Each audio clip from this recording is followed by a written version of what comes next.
Tonight, East Asia faces a chilling new reality. The region, long marked by uneasy peace and economic competition, is now witnessing a dramatic escalation in tensions that could reshape the future of the entire continent. China and Russia have issued a joint declaration, warning Japan that its talk of defending Taiwan is a red line. This rare show of unity signals a significant shift in the balance of power, as both nations make it clear they will not tolerate what they see as interference in their sphere of influence. This is more than diplomatic posturing. It's a coordinated move that redraws the Pacific's security map. The military presence and joint maneuvers are a stark reminder that the stakes are not just political, but potentially military as well. The world now watches as three major powers, two nuclear-armed, stand off over Taiwan, the island democracy Beijing claims as its own. The tension is palpable, with every statement and maneuver scrutinized by global leaders and analysts alike. The joint statement, released after high-level talks in Moscow, marks a formal alignment of Beijing and Moscow against a key U.S. ally. This is not just a symbolic gesture, but a clear message to the West that the old alliances are being challenged. The language is severe, accusing Japan of historical revisionism and militarism. By invoking the past, China and Russia are seeking to justify their current stance and rally domestic support for their hardline position. For years, China and Russia have grown closer. Tonight, that partnership is a pointed threat to Tokyo and Washington.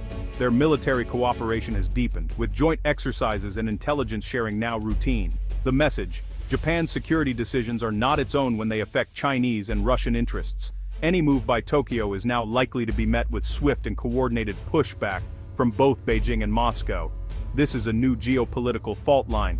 Democracies led by the US on one side, an authoritarian bloc on the other. The world is witnessing the emergence of rival camps, each vying for influence and control in Asia. The flashpoint is Taiwan, but the battle is for Asia's future. The outcome of this standoff could determine the region's direction for decades to come, affecting trade, security, and the lives of millions. Japan's parliament is now debating whether its self-defense forces should intervene if China invades Taiwan, a move that has rattled Beijing and Moscow. The debate is fierce, with lawmakers weighing the risks of escalation against the need to support a fellow democracy. The stakes have never been higher, and the path to de-escalation is narrowing. Diplomatic channels remain open, but trust is eroding fast, and the world holds its breath as leaders search for a way out of this crisis. The Pacific's balance of power is shifting before our eyes. As alliances harden and militaries mobilize, the next chapter in Asia's history is being written right now. What's behind this new China-Russia consensus? At its core, it's a pact of mutual support against the West. China sees Japan's stance on Taiwan as a direct challenge. Russia sees a chance to weaken the US alliance network. By joining forces, they amplify their grievances and form a formidable bloc. This joint statement formalizes years of growing partnership, especially in pushing back against US dominance. The message: a challenge to one is a challenge to both, especially regarding US influence. By framing Japan as reviving militarism, they aim to isolate Tokyo and strip it of moral high ground. The risk, with two major powers echoing each other, the chance of miscalculation and escalation rises sharply. The region is now more dangerous than ever. Japan's shift on Taiwan has ignited fury in Beijing and Moscow. For decades, Japan maintained ambiguity, supporting Taiwan unofficially while adhering to the One China policy. But now, Japanese leaders openly link Taiwan's security to their own, responding to China's military pressure. Key shipping lanes and Japanese islands lie close to Taiwan, making its fate critical for Japan. Senior Japanese officials now argue that a Chinese invasion of Taiwan would threaten Japan's survival, legally justifying military action. This debate crossed a psychological line for Beijing, which sees it as direct interference and a revival of Japanese militarism. China's response: overwhelming diplomatic pressure with Russia's backing to force Japan to back down. In Tokyo, it's about defense. In Beijing, it's seen as provocation. The firestorm is about more than words, it's about the future of regional order. The Moscow meetings were no routine talks. They involved top security officials from both sides. By issuing this statement from the Kremlin, Russia signals its full commitment to China's position in East Asia. Behind closed doors, the language was even harsher, with threats of economic and military countermeasures. Both sides invoked World War II, accusing Japan of resurgent fascism, a move designed to inflame and rally support. Russian and Chinese officials echoed each other, framing the US-Japan alliance as aggressive containment. This narrative of encirclement justifies their own assertive actions. The outcome, a pact not just of words, but of shared grievance and ambition, calling for global vigilance against Japan's defense shift. Beijing and Moscow now act as one on containing Japan and challenging US influence in Asia.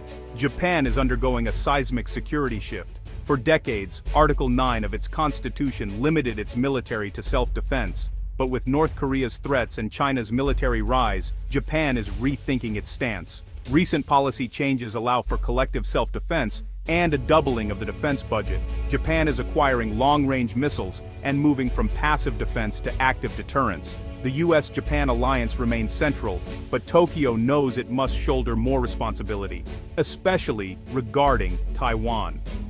This evolution alarms China and Russia, who see a remilitarized Japan as a threat to their ambitions.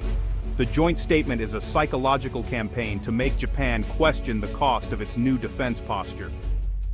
The message: Japan's security choices could provoke the combined wrath of two major powers. The stakes for Japan's future have never been higher.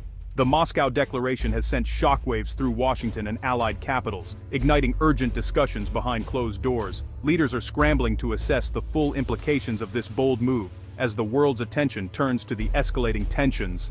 The US sees this as a direct challenge to its Indo-Pacific security order, threatening the balance it has worked for decades to maintain. Military strategists are reviewing contingency plans, and intelligence agencies are on high alert for any sudden shifts. America's network, Japan, South Korea, Australia, the Philippines, now faces a powerful and increasingly coordinated Sino-Russian bloc, raising the stakes for regional security and cooperation. Allies like South Korea and Southeast Asian nations are caught in the middle, wary of being forced to choose sides as the pressure mounts. Their leaders are weighing economic ties against security commitments, seeking a path that avoids escalation. Australia, already at odds with China, sees the statement as validation for deepening US ties and military integration. Canberra is accelerating joint exercises and defense agreements, determined to bolster its position. The region is polarizing. The middle ground is shrinking as alliances harden and public opinion grows more divided. Uncertainty is fueling anxiety across capitals. The joint statement is a loyalty test, pressuring countries to distance themselves from Japan and the US, while others quietly seek ways to hedge their bets and avoid alienating either side. The US and its allies must now reassure partners and reinforce their commitment to a free and open Indo-Pacific, sending clear signals of unity and resolve through diplomatic visits and military presence. The coming months will determine whether the region stabilizes or slides toward confrontation. Every move will be scrutinized, and even small missteps could have far-reaching consequences. The stakes are global, and the world is watching closely as leaders navigate this precarious moment. The outcome will resonate far beyond Asia. The diplomatic maneuvering ahead will shape Asia's future, setting the tone for international relations in the years to come. What drives China and Russia's alignment? Shared interests, strategic calculation, and mutual resentment of the US-led order. For China, Taiwan is central. Japan's defense talk is a major obstacle, so bringing Russia in raises the stakes. For Russia, the partnership offers a diplomatic and economic lifeline, and a way to distract the US from Ukraine. Both leaders reject Western influence in their backyard and promote a multipolar world. By standing together, they offer an alternative order, one less constrained by democracy and human rights. Domestically, this stance projects strength and distracts from internal issues. Internationally, it's a warning. Confronting either power now carries higher costs. They hope this united front will make Washington and Tokyo more cautious. It's a high-risk, high-reward strategy built on shared ambition. The world must now contend with this new axis of power. At the center of this escalating crisis is Taiwan, a vibrant democracy, a technological powerhouse, and a strategic linchpin in East Asia. Its unique position makes it not just a local issue, but a global flashpoint. For Beijing, Taiwan is a renegade province that must be brought under control. For the world, it's a vital link in global trade, technology, and security, with its semiconductor industry powering much of the modern economy. Control of Taiwan would allow China to break out into the Pacific, threatening US military bases and Japan's security, and shifting the balance of power in the region. Japan's potential military involvement changes the calculus dramatically, making any Chinese move far riskier and more unpredictable. Japanese bases and forces would be crucial in any U.S. defense of Taiwan, forming a critical line of resistance and support in the event of conflict. This looming two-front threat complicates Beijing's plans, raising the stakes for all sides and increasing the risk of miscalculation. China and Russia are using diplomatic intimidation and pressure tactics to prevent Japan from formalizing support for Taiwan, hoping to keep the alliance fractured. For Taiwan's people, Japanese backing brings both hope and fear. They're now at the epicenter of a great power contest, their daily lives shadowed by uncertainty. Their future hangs in the balance, hostage to decisions made in distant capitals, Beijing, Moscow, Tokyo, and Washington, where the fate of millions may be decided. The world's eyes are fixed on Taiwan, the island at the heart of the storm, where the next chapter of global history may be written. What happens next? Expect more harsh rhetoric and military posturing from Beijing and Moscow. China may ramp up military activities near Japan, testing responses and signaling displeasure. Joint China-Russia exercises near Taiwan or Japan would mark a dangerous escalation. The risk, a miscalculation or accidental clash, could spiral out of control. If either side underestimates the other, the security dilemma could trigger a cycle of escalation. A conflict over Taiwan would be catastrophic for the region and the world. The joint statement is a hardening of lines, not just a diplomatic spat. The urgent task: reopen communication and set clear red lines to prevent disaster. The future of peace in Asia and beyond depends on what leaders do next.